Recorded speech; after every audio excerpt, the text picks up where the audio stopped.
Chika Test Today. Silent signals. Bar does social media sync, sparks kilig. Tahimik man sila on cam, pero sa social media, may mga signs na hindi nakakaligtas sa Barda Nation. Habang si David ay nag-post ng MK, si Barbie naman ay nagpalit ng profile picture at caption, isang iconic line mula kay Clay Infantes na, "Men have no right to tell women to shut up." Kasabay pa nito, nagpalit siya ng cover photo kung saan makikita siya sa library sa Chicago, suot ang jacket na may letter A. The social media sync. David's MK post, subtle, pero may kilig-coded timing.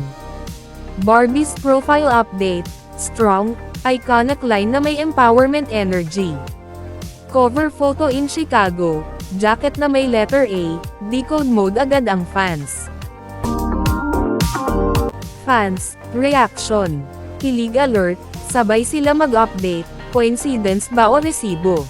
Decode threads, may gumawa ng analysis na ang timing ng posts ay silent confirmation. Speculation mode, parang sila na talaga, gusto lang nila ng tahimik. Silent but obvious, kahit walang PDA, kahit walang direct confirmation, ramdam ng fans ang synchronization. Ang mga updates ay tila coded messages, low-key pero high kilig. Conclusion. Nakakakilig ang ganitong silent signals.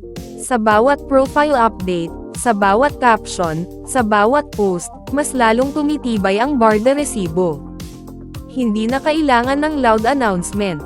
Barda is real, and their quiet magic speaks louder than words.